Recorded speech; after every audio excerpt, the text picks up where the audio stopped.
I have now though. Welcome back to Moving Mountains. Okay, so we are halfway through week 1 of the Moving Mountains journey. We have answered the call to adventure. We've taken some time to assess our life force giving and draining activities, and we've explored how we can begin to cultivate more chi in our life. We've looked at how we can move in new dimensions, and today we're getting ready to have an amazing guest presenter session with an amazing man, Dr. Cliff Oliver, exploring the how, why, what, and when of conscious nutrition. And as a lead up to that, as a little sort of sneak preview to that, I wanted to share something that I'm really passionate about. And I'm pretty passionate about a lot of things, and for those people who know me in my life, there are a few things that really come high on the list of things I'm passionate about. And one of the things I'm passionate about is kale. Now, there's a reason for that. I haven't always been passionate about kale. I, in fact, never really used to like it. I found it quite rubbery and quite tasteless when steamed or in soup. But then one day, that all changed. We were in a beautiful organic grocery store in Boulder, Colorado, and I ran into a beautiful friend of mine who'd had some health issues in the last few years, some big health issues, and he was actually on the verge of having to have a liver transplant because the doctors didn't know what to do to help him.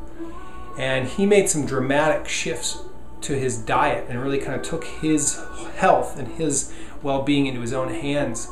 And one of the major shifts he made was in his diet.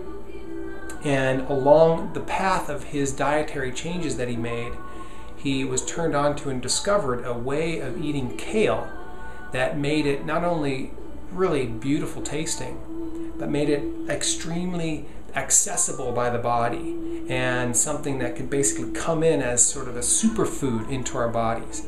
And he shared with me how to prepare the kale. I went home and tried it that night, fed it to Joshi and Ashiana, and we were hooked, and we have had kale in this way on a regular basis ever since. And anyone within our even remote circle of influence and friends now has kale in this way, or has at least been exposed to it from having dinner with us, because it's a regular staple in our life for a couple of reasons. One, I mean, its nutritional value is well regarded and well known among the deep green veggies out there, deep green leafy veggies out there.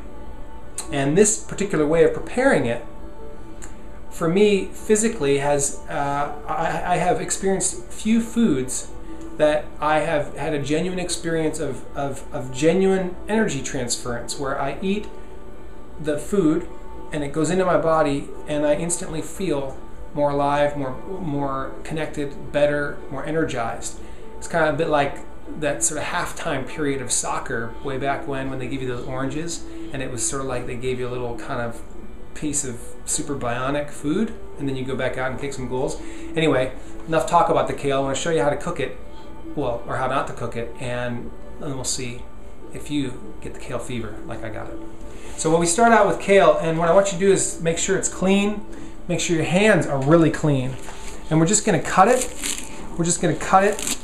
We're just going to cut it. Now, you can cut it. Some people like to cut it really small. Some people like to leave it kind of big. I kind of cut it medium. You know, a little bit like the size of a salad. And doesn't take long. Takes a couple minutes. It takes about 10 seconds, and it's all cut. This has been washed.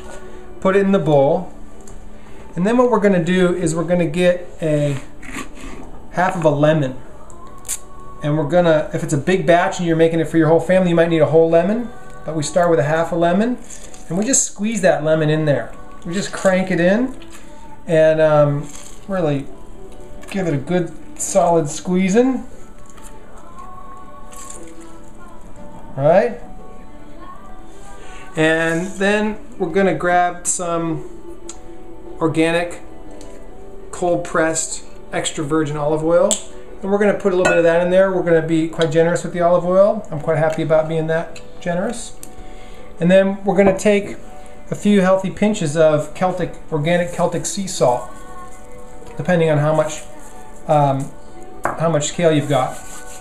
And then again, with clean hands, what we're going to do is we're going to get into that kale and we're going to knead it, and we're going to scrunch it, we're going to smash it. And what that does is it sort of smashes the oil and the salt and particularly the lemon in there with the kale. And the lemon has a capacity to sort of cook the vegetable without actually cooking it and without actually damaging the enzymes of the green. It actually activates the enzymes so they're really accessible to your body. So basically what we do is, if you can look here, we're just going to smash it. We're going to just squeeze it like you've always wanted to just smash and squeeze kale. And you'll notice as you're squeezing it, it comes alive like this amazing kind of almost iridescent green. And all that oil and the lemon squeezed in there. What it does is it just kind of breaks it open a little bit.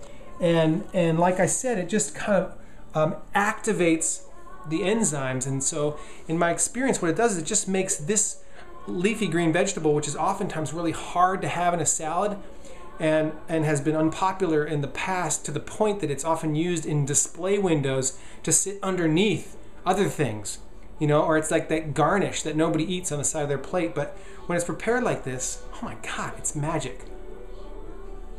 And that's it. You just eat it. And it's beautiful. You can add things, cucumber, capsicum, or red pepper if you're in America, beet or beetroot if you're in Australia, cayenne pepper if you like a bit of that.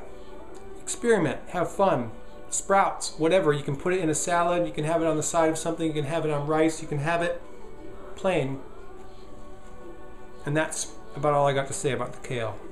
But we've got a lot more to talk about in terms of nutrition today. So I really hope that all of you can set aside an hour in the middle of the day to come join myself, Nikita Gearing, and Cliff Oliver as we're going to explore the power of conscious nutrition and take our next golden step on the path of 2011 Moving Mountains. I'm going to keep chewing and swallow and stop talking now. See you on the path.